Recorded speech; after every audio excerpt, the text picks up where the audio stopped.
Just recently, I got a message from an internal medicine resident who had questions for me about the green card processing for medical doctors. Now, I'm not really a lawyer or an immigration attorney, but I thought this was a wonderful opportunity for me to share how I got my EB1A green card processing in my medical career. Here is the list of all the evidence I collected for my EB1 application.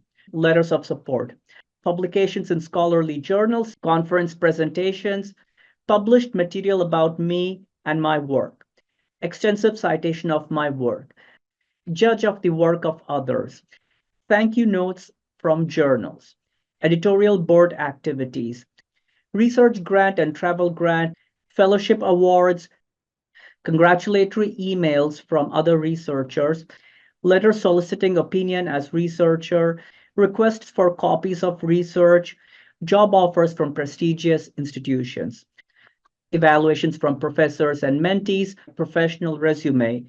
So you can see it's a very extensive list of evidence that you need to gather. And now let's look at each of this in detail.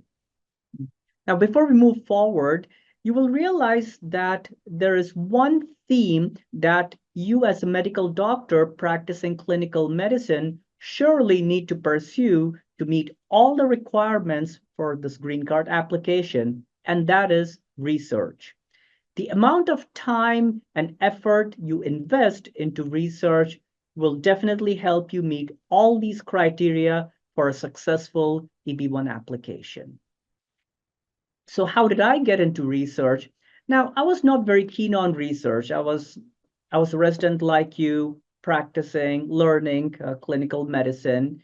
And it was only after I was unsuccessful in getting into fellowship the first time that made me realize that I really need to learn research.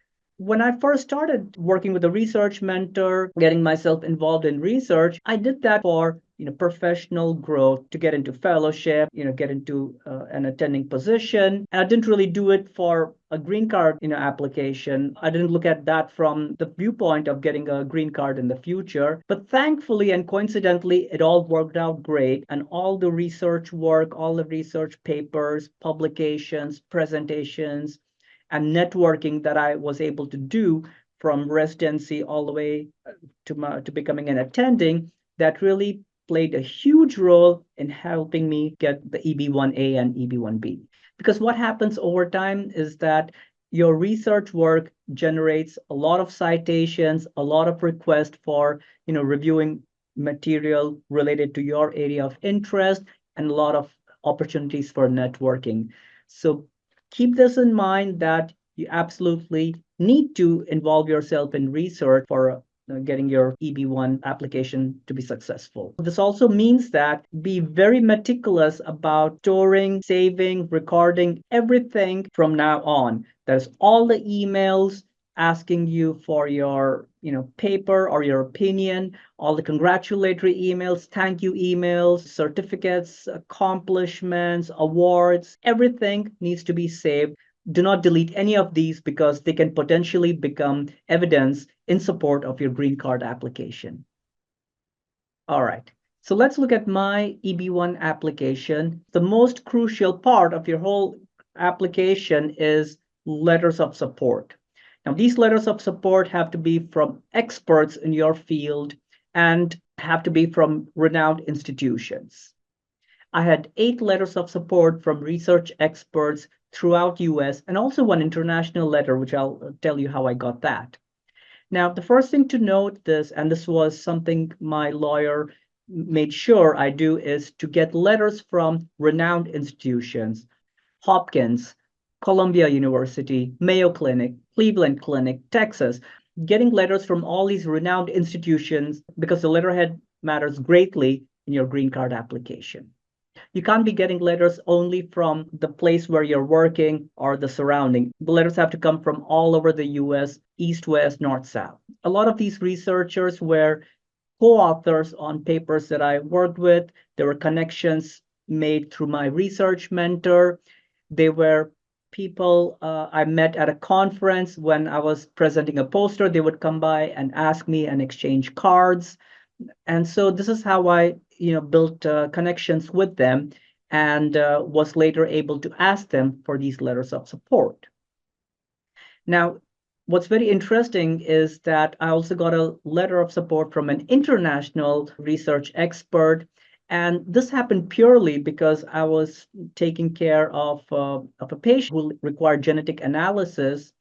And so this is how I connected with this researcher from Iceland who then wrote me this letter of support. And also, the same patient whom I took care of allowed me to collaborate with a research expert at Mayo Clinic and whom I approached for a letter of support. So, what I'm trying to say is, even in clinical medicine, you are able to find opportunities to network and connect with other experts. Another thing I want to point out is that I and my attorney, we wrote the content of all the letters. Why is that? Because the letters have to be super strong. They have to say that things like my study was the first study to have looked into ABC, or that my research work has been cited, say, 600 times. And so this strong language has to be included in these letters of support. What was very interesting in this whole process was that the research experts I approached were very cool about taking these drafts of the letters that I wrote and signing it because I'm sure they understood that it was for immigration purpose. They made very, very little changes. I was able to have very strong letters of support from researchers at renowned institutions.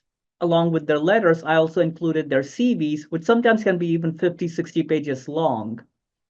It was almost a do or die situation for me. And so all modesty and shyness was like thrown out the window. So remember that about your letters of support. Publications in scholarly journals. So here I included all the publications that I've had from 2007 to the time that I applied in 2015. At that time, I had 30 published papers, one book chapter, and one internet publication.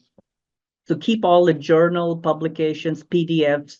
My research publications ranged from original studies, case reports, reviews. There was even a crossword puzzle that I published in a journal. And the reason why I did that is because this was a high impact factor journal. Now, that's very important for this green card application is that your work is showing up in high impact factor journals. So remember, aim high whenever you're trying to publish any of your research work. Besides the impact factor, my attorney also asked me to find out the acceptance rate, and I was able to get some of that information from the journals because if this was a journal that had a low acceptance rate, I made sure to include that in the letter of support. Besides targeting journals, high impact factor, try to publish your work in journals that are the official journal of a certain association, such as the Journal of American Society of Nephrology or the official publication of the American College of Chest Physicians, and so forth, because this also adds credibility to your research work. Also, I would suggest maintaining a Google Scholar profile so you can list out all your publications at one place. I remember one of the RFE letter asked to look at my Google Scholar citations. So there you have it. Conference presentations. I had 30 conference presentations. 26 were poster presentations and 4 oral presentations. And these were in state, national, and international conferences. By international conferences, I mean these conferences still happen in the US, but it attracted an international community to attend. I had a PDF of all the posters that I presented at conferences. I included all information about my PowerPoint slides, posters, and also the agenda or the itinerary of the conference showing my presentation. I also included the email, which were letters inviting me to present at their conference. Published material about me and my work. Now, this involves a lot of time and a lot of Google search. So I looked at every citation that included any of my research work. And whenever that research citation said something like, Dr. Agrawal et al. Found this, or Dr. Agrawal showed this, or Dr. Agrawal was the first to do this, or we thank Dr. Agrawal for so and so. That was the part that I included in this category because you have another researcher who is talking good about your research work. And so that's what I included in this category. If there was a paper that included my research work as a citation just with a number, then I didn't include it in this category, but I put that as in the next category, which is extensive citation of my work. Now, here again, I used Google Scholar because Google Scholar allows you to see which other papers or publications have cited your work. I don't believe that's possible in PubMed. I made an Excel sheet that included all the citations, all the journal papers, all the textbook chapters, even guidelines that included my research work that I submitted in this category. At the time I submitted my application, I had 618 citations to my credit for all the research work I did from 2008 to 2014. Over time, more and more researchers cite your work, and that's how your number of citations goes up. What was very interesting for me is to go to a conference and attend a talk about a topic that I had an interest in. For example, I had a lot of interest in surgical weight loss and its effect on the kidneys. It's a very proud feeling when you go there and another researcher is talking about your research work, and it's an out of the world feeling. And this is all the citation that you can include of your work in this category. Judging of the work of others. Now, this is mainly peer review, that is, review of other journal articles that are submitted to a journal for publication. So I was able to get these opportunities through my research mentor. My research mentor was someone who was very established in their field. They were able to connect me with the editorial board of a journal, and I used to get these, requests to review. It's a very voluntary process, and I guess all of us have to do that in academia at some point. Another way you can get these requests for peer review is if you create an account with the journal, you can specify your areas of interest, and to a good enough extent, they are sending out requests based on these areas that you have expressed interest in. I also wrote editorials, which is a wonderful way where you're demonstrating, judging the work of others. When there was a paper that I reviewed, I asked the editor of that journal if it was okay that I could write an editorial on that paper. They were more than happy to do that because they know I've reviewed the paper in detail and had access to all the comments. So I was certainly able to do that. And at another time, I did that and collaborated with another researcher whom I met at a conference. And so this is how networking works. And I was very happy to have an editorial with me as the first author. Thank you notes from journals. So after every peer review that you complete, you get a thank you letter from the journal. So include that in this category of evidence. Also, a good number of journals publish a list of reviewers at the end of the year. And again, it's very proud feeling to see your name among the list of reviewers. So that's what I included in this category. Editorial board activities. Now, this is a difficult one, especially if you're just starting your career as an attending. So this is the part where you really have to hustle and try to get into an editorial board. But there are a good number of journals. They are looking for associate editors, and I was able to connect to one of the editorial boards through my research mentor. And this allowed me to become an associate editor of a journal. Also, if you are regularly reviewing papers for a certain journal, you can ask to be a part of that editorial board. It's worth giving a shot. Unfortunately, there are also these predatory journals that are actively looking for editorial board members. And I did make the mistake of reaching out to them, asking if I could be a part of their board. They were more than happy to take me. But in retrospect, I don't think I should have done that, as it harms your CV, especially if you're in an academic environment. Research grant and travel awards. So I had one research grant that I got during my residency. It was for an amount of $10,000. I had all the paperwork to show that I had this research grant. And I also got travel awards to attend some of these conferences as a resident, fellow, and even an early career attending. These travel awards are given out randomly. So you just apply and, there's a good chance you will get it. Remember, this is different from your hospital or program paying you as CME funds to attend a conference. Fellowship awards. I had two fellowship awards when I applied. One was the FACP, Fellowship of American College of Physicians, and the Fellowship FASN, Fellowship of American Society of Nephrology. So a lot of these societies and colleges, they have criteria to meet the requirements of getting the fellowship title. That is based on your clinical work or research work or educational efforts. And again, if you submit that evidence and pay the fees, they will provide you this fellowship title. It's like a feather on the cap. So definitely, if you're able to do it, get these titles. And it certainly worked great for me in my EB1 application. The congratulatory emails.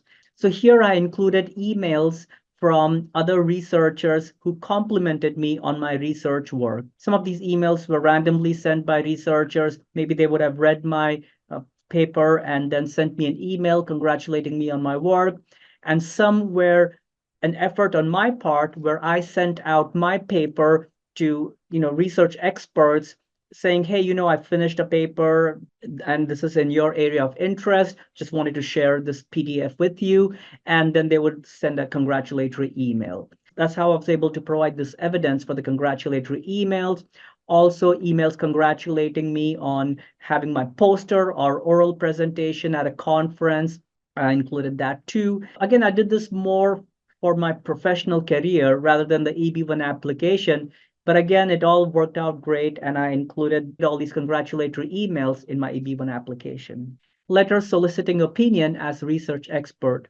So here I included all the emails that I got from other experts on my research work. Some asked more questions about my study or asked me if I analyzed it in a certain way, or they wanted me to provide more information because they were doing a meta-analysis, so they wanted more concrete data, or some were asking me my permission to use my questionnaire for their study. So all that pieces of information were included in this category. Requests for copies of research work. These are the emails that I got from other research experts about my papers, the PDFs, or my PowerPoint slides, and I included all this in this category. Job offers from prestigious institutions. Here I included all the emails inviting me for an interview for residency, such as at Emory University and University of Connecticut, or for fellowship, such as at University of Florida, Thomas Jefferson University, or even when I became an attending. So I included all the invites from University of Iowa, University of Utah, and so on. So I included all the emails for invitation, the itinerary for the interview day, and I included all the pieces of evidence in this category. Evaluations, both from mentors and mentees. Here I included all the feedback that I received from my attendings during my residency and fellowship training, and also the evaluations that I received from medical students, residents, fellows, when I started work as an attending. You can print all the PDFs from new innovations where all this feedback is typically recorded. Here I also included a teaching award nomination that I received, a research award that I got as a fellow, and also Resident of the Month award. So all that comes under evaluation by mentors and mentees. I created a professional resume detailing all my accomplishments, papers, publications, presentations. By now, you must be tired of hearing the word research, but that truly is a theme that allowed me to meet all the criteria for a successful EB1 application. So all you have to do is put in all the time and effort to build a research portfolio that will allow you to meet all the criteria for the EB1 application, just like I did, and make sure you record, save every email that you receive from another attending, a research expert, investigator, because you never know, this might help you in the future when you want to collaborate with them, when you want to network with them, or approach them for letters of support. This certainly worked out great for me, and I hope it works out for you too. All the best to you, and happy to answer any questions in the comment section below. Best of luck.